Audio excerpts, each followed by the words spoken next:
Bismillahirrahmanirrahim. Setiap langkah bisnis adalah langkah hukum.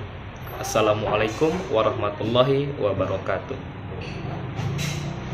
Saya Faldi Aswi, selaku moderator mewakili kelompok 2, menyampaikan salam hormat, mengucapkan terima kasih kepada Bapak Mufti Hasan Alfani selaku dosen pengampu mata kuliah Dasar-Dasar Kewirausahaan yang telah memberikan kami sebuah amanah berupa tugas video presentasi tentang pengembangan rencana pemasaran kewirausahaan. Berikut kelompok kami akan menjelaskan dan memberikan sebuah kesimpulan. Assalamualaikum warahmatullahi wabarakatuh. Saya Muhammad Amromadan akan menjelaskan materi terkait dari tujuan marketing plan. Baik, banyak pemilik usaha atau bisnis membuat marketing plan dan kemudian tidak menggunakannya. Namun, rencana pemasaran merupakan peta jalan yang memberikan arahan untuk mencapai tujuan bisnis sebuah organisasi. Marketing plan harus menjadi rujukan dan dinilai hasilnya secara berkala. Adapun tujuan dari marketing plan di antaranya adalah yang pertama, yaitu mengetahui dan memperbanyak informasi perubahan pasar dan kompetitor, dan kedua menciptakan hubungan dan kerjasama yang luas dengan organisasi lainnya, dan ketiga sebagai bentuk penyesuaian dari bisnis itu sendiri, dan yang terakhir yaitu meningkatkan keuntungan dengan usaha yang efisien dan efektif. Baik, sekian dari saya ucapkan terima kasih dan wassalamualaikum warahmatullahi wabarakatuh. Di sini saya akan menjelaskan mengenai manfaat marketing plan. Nah, membuat rencana pemasaran secara terperinci adalah sesuatu yang sangat penting bagi sebuah perusahaan. Pemasaran sama pentingnya dengan produk atau layanan yang Anda berikan. Tanpa pemasaran, konsumen dan kalian tidak bisa mencari tahu tentang Anda. Jika mereka tidak tahu tentang Anda, mereka tidak dapat membeli apapun dari produk Anda. Nah, adapun manfaat perencanaan pemasaran adalah sebagai berikut. Yang pertama, mencapai koordinasi aktivitas pemasaran yang sangat baik. Yang kedua, mengidentifikasi sejauh mana perkembangan perusahaan. Yang ketiga, menjadi acuan bagaimana perusahaan harus berubah. Yang keempat yaitu menjadi alat menghindari konflik terhadap bagaimana perusahaan harus bergerak. Yang kelima, menjadi sumber informasi bagaimana kebijakan perusahaan harus dibuat atau diperbarui.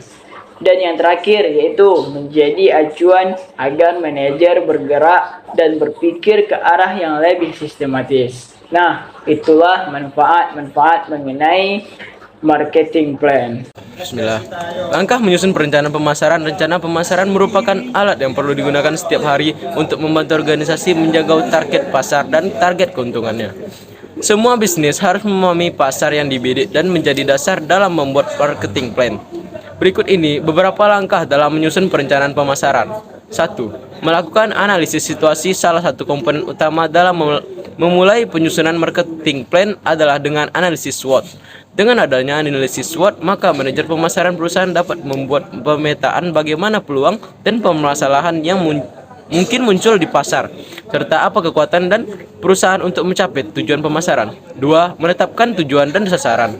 Setelah melakukan analisis SWOT, marketing plan dilanjutkan dengan menetapkan sasaran atau target pemasaran. Misalnya, mengidentifikasi siapa saja yang membutuhkan produk tersebut dan kemana produk tersebut harus dipasarkan.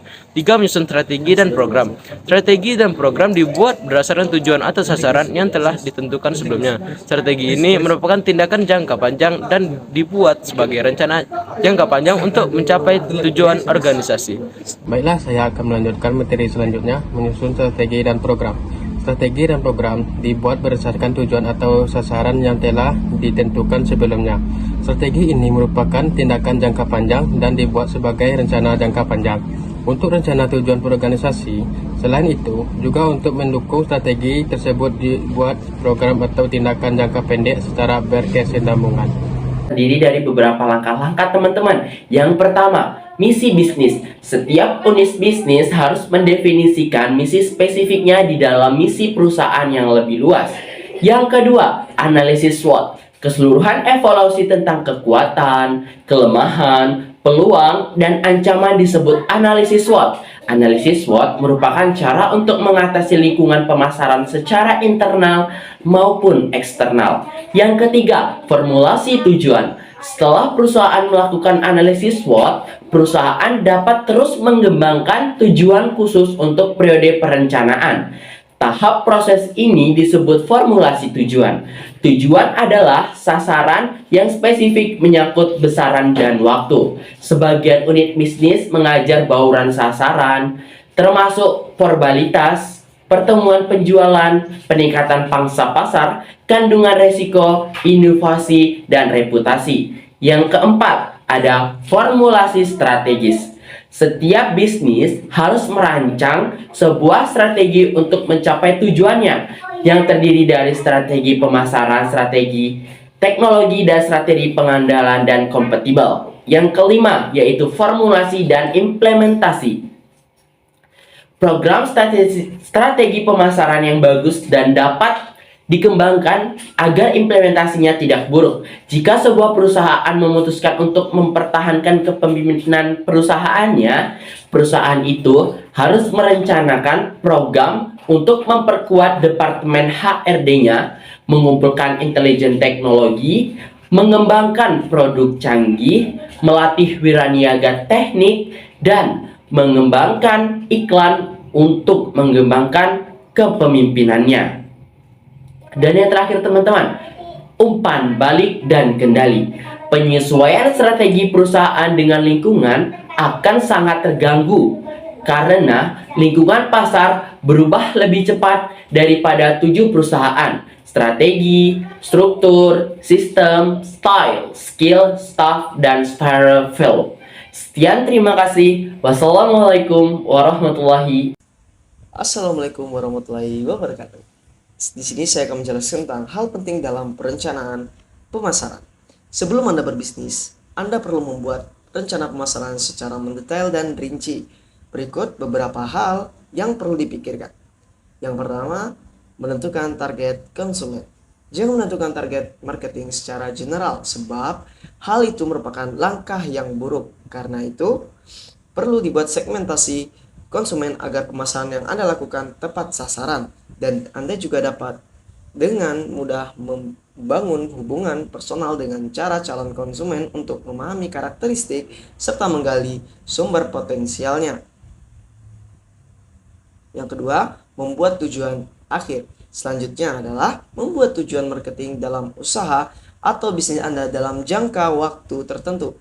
Untuk mempermudah membuat tujuan akhir, kita bisa menggunakan framework SMART yang diperkenalkan oleh George T. Doran dalam bukunya There's a SMART Way to Write Management Goals and Objectives. Definisi metode SMART adalah spesifik, targetnya ke area yang perlu perbaikan, measurable, ada indikator kemajuan, assignable, tentukan siapa yang akan melakukannya, realistik, tetapkan hasil yang dapat tercapai secara realistis dengan mempertimbangkan sumber daya yang tersedia, serta time relate, tentukan kapan hasilnya yang bisa dicapai. Yang ketiga, menentukan kanal pemasaran. Sebelum melakukan pemasaran, sebaiknya Anda menentukan kanal apa yang Anda ingin pakai. Sebaiknya kenali terlebih dahulu konsumen yang Anda dan analisis media apa yang paling banyak digunakan oleh para konsumen Anda. Karena itu, buatlah kanal yang sesuai dengan karakteristik dan usia para konsumen Anda. Yang keempat, membentuk tim. Ketika akan membuat sebuah rencana marketing, sebaiknya Anda membentuk tim yang di dalamnya diisi dengan para karyawan yang berkomplemen. Jika kesulitan dalam mencari orang tersebut dalam perusahaan Anda, maka Anda dapat memanfaatkan bantuan dari perusahaan jasa konsultan IT untuk merencanakan marketing perusahaan Anda. Baik, di sini saya akan menjelaskan tentang membuat budget marketing. Memperkirakan seberapa besar budget marketing yang dibutuhkan untuk bisnis Anda.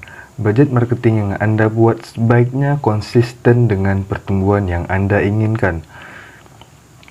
Jika Anda memutuskan untuk menetapkan budget marketing setiap bulannya, maka tentu akan sulit untuk mengukur pertumbuhan dari bisnis Anda. Sebisa mungkin buatlah budget yang realistis, mulai dari mengukur talenta yang tersedia, target marketing, dan program jangka panjang, seperti melakukan investasi dengan konten dan SEO untuk target jangka panjang. Selain itu, bisa merekrut tim public relation atau PR dalam periode tertentu saja. Assalamualaikum warahmatullahi wabarakatuh. Perkenalkan, nama saya Syahrul Hussein dengan NPM 22100586. Di sini saya akan membacakan tentang kesimpulan marketing plan. Perencanaan pemasaran untuk perusahaan Anda perlu dipikirkan sebaik mungkin, karena pemasaran merupakan salah satu pilar yang penting untuk berbisnis. Anda dapat melatih tim Anda untuk membuat perencanaan yang baik atau menggunakan jasa konsultan. Yang terpenting adalah eksekusi, karena bisnis merupakan game eksekusi, bukan tentang perencanaan saja. Setelah Anda memikirkan dengan baik tentang perencanaan pemasaran Anda, selanjutnya silakan Anda ugal-ugalan untuk mengejar target pemasaran yang telah Anda tetapkan tersebut. Demikianlah ulasan saya tentang rancangan pemasaran yang baik untuk bisnis perusahaan Anda. Selanjutnya, jika perusahaan Anda tidak melakukannya dengan baik, alhasil perusahaan Anda sangat sulit untuk mengikuti perubahan arus pasar, yang membuat keuntungan perusahaan Anda dapat tidak maksimal. Demikianlah informasi yang saya akan berikan ini. Maaf jika ada kesalahan. Wabillahi taufiq wal hidayah. Assalamualaikum warahmatullahi wabarakatuh. Nah, itulah beberapa poin penting yang telah dijelaskan oleh rekan-rekan kelompok saya terkait dengan pengembangan rencana pemasaran kewirausahaan. Saya selaku moderator pamit undur diri. Wassalamualaikum warahmatullahi wabarakatuh. Terima kasih telah menyaksikan.